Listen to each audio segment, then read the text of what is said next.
अस्सलाम वालेकुम। जुल्म नूं करदिआं दे फ्यूज वेखदे रहो ਇੱਥੇ ਰੱਖ ਨਿਊਜ਼। ਇੱਥੇ ਰੱਖ ਨਿਊਜ਼ ਵੇਖਣ ਸੁਣਨ ਵਾਲੇ ਸਾਰੇ ਜੀਆਂ ਨੂੰ ਮੁਹੰਮਦ ਸਾਦ ਜੀ ਆਇਆਂ ਨੂੰ ਆਖਦਾ ਹੈ। ਬਿਜਲੀ ਚੋਰਾਂ ਦੇ ਖਿਲਾਫ ਅੱਜ ਤੋਂ ਛਾਪੇਮਾਰੀ ਸ਼ੁਰੂ। ਬਿਜਲੀ ਸਕੱਤਰ ਰਾਸ਼ਦ ਲੰਗੜਿਆਲ ਨੇ ਐਕਸ ਜੋ ਕਿ ਪਹਿਲਾਂ ਟਵਿੱਟਰ ਦੇ ਨਾਮ ਤੋਂ ਜਾਣਿਆ ਜਾਂਦਾ ਸੀ ਉਤੇ ਆਪਣੇ ਬਿਆਨ ਵਿੱਚ ਆਖਿਆ ਅੱਜ ਤੋਂ ਬਿਜਲੀ ਚੋਰਾਂ ਦੇ ਖਿਲਾਫ ਕਿਸੇ ਦਾ ਵੀ ਲਿਹਾਜ਼ ਨਾ ਕਰਦੇ ਹੋਇਆ ਛਾਪੇਮਾਰੀ ਸ਼ੁਰੂ ਕੀਤੀ ਜਾ ਰਹੀ ਹੈ। अपने बयान में राशिद लंगड़ियाल ने कहा कि सारे मुख सकत्तर अते IGPs इस मुहिम में शामिल ने। असी जानते हैं कि यह काम सौखा नहीं, फिर भी नाकामी कोई ऑप्शन नहीं। उन्हें आख्या कि फील्ड फार्मेशन नूं भी हदायत कर दी है कि किसी नूं भी ना बख्शिया जाए, भावें जिद्दां भी कोई फन्ने हाँ सत्कारयोग या कोई आम होवे, किसी नूं भी छड्डिया नहीं जाएगा। चेता रहे कि बीते कल बिजली के वजीर मुहम्मद अली ने पत्रकारों के एक सम्मेलन में दसिया कि हर वरे मुल्क में 599 अरब रुपये की बिजली चोरी हो जाती है। 3044 अरब विचों बिजली सप्लाई कंपनियां 3044 अरब विचों बिजली सप्लाई कंपनियां आइसको, लैसको, गैपको, फैसको ते मैपको पूरे 100 अरब रुपये का नुकसान कर देंदियां ने, जबकि पैसको, एसको, कैसको, सैपको, टैस्को कंपनियां दे इलाकों दे विच 499 अरब रुपये की बिजली चोरी हो जाती है। वधने अगली खबर वाल PTI के आगू नूं बरी करन लई आलमी ताकतां दबाव पा रही ने। पाकिस्तान मुस्लिम लीग नून के आगू जावेद लतीफ ने कहा कि पिछले कुछ हफ्तों तो पाकिस्तान में दहशतगर्दी की नवी लहर उठती दिखाई दे रही है। दुश्मन साडे उत्ते उदों वार करता है जब मुल्क के अंदर कोई कमजोरी नजरी आवे। दुश्मन मुल्क की मैशत वेख के ते वार कर रहा है। जावेद लतीफ ने आख्या कि पाकिस्तान इस थां उत्ते किंज अपड़िया, कौम नूं दस्सिया जाए कि 75 वरियां तो पाकिस्तान में तजर्बे ही किए जा रहे हैं।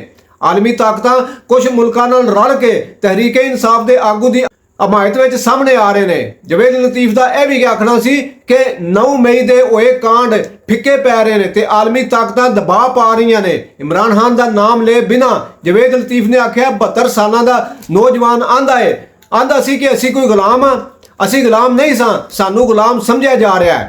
आलमी ताकतां किस हैसियत के नाल साडे अंदरूनी मामलों में लत अड़ा रही ने। उन्होंने और आख्या कि नवाज शरीफ नूं माइनस करके मुल्क नूं कोई फायदा नहीं अपड़ेगा। जिन्हां ने इमरानी प्रोजैक्ट लॉन्च किया सी उन्हां नूं कटहरे में लियावना पवेगा। अगली खबर वाल आओ 190 मिलियन पाउंड केस में सानिया निश्तर ते अमीन असलम गवाह बन गए। सानिया निश्तर ते अमीन असलम ने नैब कंपाउंड इन्वेस्टिगेशन टीम नूं बयान रिकॉर्ड करा दिते। दूजे पासे सानिया निश्तर की नैब रावलपिंडी में बतौरे गवाह पेशी की अंदर की कहानी सामने आ गई। आज टीवी के जराए मुताबक सानिया निश्तर ने नैब नूं दस्सिया कि कबीना सम्मेलन में शहजाद अकबर ने एक लुकमा लिफाफा विखाया उते अते सानू आख्या कि बस तुसी दस्तखत कर दिओ। चेता रहे कि नैब PTI के दौर के सारी कबीना के मैंबरां के बयान रिकॉर्ड कर रहा है। ਇੱਥੇ ਇਹ ਗੱਲ भी याद रखने वाली है कि जुलाई महीने में साबका वजीर आजम इमरान खान के प्रिंसीपल सकत्तर आजम खान ने नैब में पेश होकर इमरान खान के खिलाफ बयान रिकॉर्ड करवाया तो नैब वालों पूछे गए सवालों के जवाब दिते सन। आजम खान ने अपने बयान में 190 मिलियन पाउंड बारे पहला तो मौजूद दस्तावेज़ों की तस्दीक की ते दस्सिया जिहड़ी पूंजी पाकिस्तान के खाते में आई वो सारे मामले मेरिया अखां दे सामने होए ते मैं चशमदीद गवाह हाँ। अगे आओ पाकिस्तान की फौज ने सूबा हैबर के शहर चतराल में दहशतगर्दां दे एक वड्डे हमले नूं नाकाम बना दिता। इस हमले में फौज के 4 जवान शहीद हो गए जबकि जवाबी कार्रवाई में 16 दहशतगर्दां नूं विन के ते रख दिता ते उन्हां दियां रूहां नूं दोज़ख वल तोड़ दिता। लोकां नाल संबंध बनाई रखण वाले पाकिस्तान फौज के ISPR ने दस्सिया कि दहशतगर्दां दे एक वड्डे जत्थे जिन्हां दी गिनती सैकड़ियां विच सी ते जदीद हथियारां सने जिला चतराल के इलाके कैलाश में अफगानिस्तान के नाल लगदे सरहदी लागे पाकिस्तानी फौज दीयां 2 चौकियां उत्ते हमला किया। पाकिस्तानी फोर्सां ने इस हमले नूं नाकाम किया, फिर भी पाक फौज के 4 जवान शहीद हो गए ते दर्जनां जवान फट्टड़ भी होए। ISPR के मुताबक अफगानिस्तान के सूबे नूरस्तान अते कुन्नड़ में दहशतगर्दां दे वल्लों हो रही हिलजुल बारे अफगानिस्तान की सरकार नूं वेले सिर दस दिता होया सी। ਚਤਰਾਲ ਦੇ ਡਿਪਟੀ ਕਮਿਸ਼ਨਰ ਮੁਹੰਮਦ ਅਲੀ ਨੇ ਫਰਾਂਸ ਦੀ ਖਬਰ ਰਸਾਂ ਏਜੰਸੀ AFP ਨੂੰ ਦੱਸਿਆ ਕਿ ਹਮਲਾਵਰਾਂ ਦੀ ਗਿਣਤੀ ਸੈਂਕੜੇ ਵਿੱਚ ਸੀ। ਅਸੀਂ ਹਮਲੇ ਦਾ ਮੁਕਾਬਲਾ ਕਰਨ ਨੂੰ ਤਿਆਰ ਬੈਠੇ ਹੋਏ ਸਾਂ। ਕੁਝ ਨਹੀਂ ਤੇ 4 ਘੰਟੇ ਤੱਕ ਗੋਲੀਬਾਰੀ ਦਾ ਵਟਾਂਦਰਾ ਹੁੰਦਾ ਰਿਹਾ। ਪਾਕਿਸਤਾਨ ਵਿੱਚ ਸਰਕਾਰੀ ਤੌਰ ਤੇ ਰੋਕ ਲਾਈ ਗਈ ਦਹਿਸ਼ਤਗਰਦ ਤੰਜ਼ੀਮ ਤਹਿਰੀਕੇ ਤਾਲਿਬਾਨ ਪਾਕਿਸਤਾਨ ਨੇ ਇਸ ਹਮਲੇ ਦੀ ਜ਼ਿੰਮੇਵਾਰੀ ਆਪਣੇ ਸਿਰ ਲੈ ਲਈ। TTP ਨੇ ਇੱਕ ਬਿਆਨ ਵਿੱਚ ਦਾਅਵਾ ਕੀਤਾ ਕਿ ਹਮਲੇ ਤੋਂ ਬਾਅਦ ਚਤਰਾਲ ਵਿੱਚ ਪਾਕਿਸਤਾਨ ਫੌਜ ਦੀਆਂ 2 ਚੌਕੀਆਂ ਉੱਤੇ ਕਬਜ਼ਾ ਕਰ ਲਿਆ ਹੈ, ਪਰ TTP ਦੇ ਇਸ ਦਾਅਵੇ ਦੀ ਕਿਸੇ ਪਾਸੋਂ ਵੀ ਤਸਦੀਕ ਨਹੀਂ ਹੋ ਸਕੀ।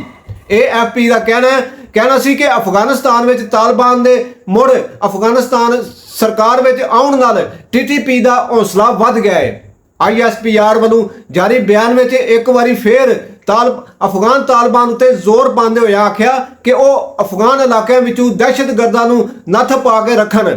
ਅਫਗਾਨਿਸਤਾਨ ਦੀ ਸਰਕਾਰ ਤੋਂ ਅਸੀਂ ਆਸ ਕਰਦੇ ਹਾਂ ਕਿ ਉਹ ਆਪਣੇ ਕੀਤੇ ਗਏ ਵਾਅਦੇ ਪੂਰੇ ਕਰੇਗੀ ਅਤੇ ਅਫਗਾਨਿਸਤਾਨ ਦੀ ਜ਼ਮੀਨ ਨੂੰ ਪਾਕਿਸਤਾਨ ਦੇ ਖਿਲਾਫ ਦਹਿਸ਼ਤਗਰਦੀ ਦੀਆਂ ਵਾਰਦਾਤਾਂ ਲਈ ਵਰਤੋਂ ਕਰਨ ਦੀ ਇਜਾਜ਼ਤ ਨਹੀਂ ਦੇਗੀ।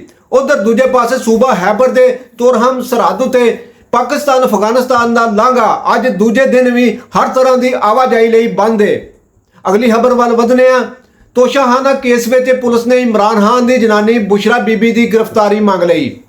District and session court Islamabad ਵਿੱਚ ਤੋਸ਼ਾਖਾਨਾ ਜਾਲਸਾਜ਼ੀ ਕੇਸ ਦੀ ਸੁਣਵਾਈ ਐਡੀਸ਼ਨਲ ਸੈਸ਼ਨ ਜੱਜ ਤਾਹਿਰ ਅਬਾਸ ਸਪਰਾ ਨੇ ਕੀਤੀ, ਜਿਸ ਦੇ ਵਿੱਚ ਬੁਸ਼ਰਾ ਬੀਬੀ ਆਪਣੇ ਵਕੀਲ ਦੇ ਨਾਲ ਅਦਾਲਤ ਮੂਹਰੇ ਪੇਸ਼ ਹੋਈ। ਸੁਣਵਾਈ ਦੌਰਾਨ ਪੁਲਿਸ ਨੇ ਸਾਬਕਾ ਵਜ਼ੀਰ ਆਜ਼ਮ ਇਮਰਾਨ ਖਾਨ ਦੀ ਘਰ ਵਾਲੀ ਬੁਸ਼ਰਾ ਬੀਬੀ ਦੀ ਗ੍ਰਿਫਤਾਰੀ ਮੰਗਦੇ ਹੋਏ ਆਖਿਆ ਕਿ ਤੋਸ਼ਾਖਾਨਾ ਜਾਲਸਾਜ਼ੀ ਦੇ ਮੁਕੱਦਮੇ ਵਿੱਚ ਤਫਤੀਸ਼ ਅੱਗੇ ਵਧਾਉਣ ਲਈ ਬੁਸ਼ਰਾ ਬੀਬੀ ਲੋੜੀਂਦੀ ਹੈ। ਤਫਤੀਸ਼ੀ ਅਫਸਰ ਨੇ ਅਦਾਲਤ ਨੂੰ ਦੱਸਿਆ ਕਿ ਬੁਸ਼ਰਾ ਬੀਬੀ ਦੀ ਆਡੀਓ ਫੋਰੈਂਸਿਕ ਲਈ ਲੈਬਾਰਟਰੀ ਘੱਲੀ ਹੋਈ ਹੈ। ਬਾਦੂ ਬੁਸ਼ਰਾ ਬੀਬੀ ਦੇ ਵਕੀਲਾਂ ਵੱਲੋਂ ਦਲੀਲਾਂ ਦੇਣ ਲਈ ਮੋਹਲਤ ਦੇਣ ਦੀ ਅਰਜ਼ੀ ਮਨਜ਼ੂਰ ਕਰਦੇ ਹੋਏ ਬੁਸ਼ਰਾ ਬੀਬੀ ਦੀ ਜ਼ਮਾਨਤ 12 ਸਤੰਬਰ ਤੱਕ ਵਧਾ ਦਿੱਤੀ ਗਈ। ਹੁਣ ਤੱਕ ਲਈ ਇੰਨਾ ਹੀ। ਅਸੀਂ ਮਿਲਾਂਗੇ ਫੇਰ। ਆਪਣਾ ਚੋਖਾ ਸਾਰਾ ਖਿਆਲ ਰੱਖਿਓ। ਹੱਸਦੇ ਵਸਦੇ ਤੇ ਭੱਜਦੇ ਨੱਸਦੇ ਰਹੋ। ਅੱਲਾ ਰਾਖਾ ਹੋਵੇ ਜੇ।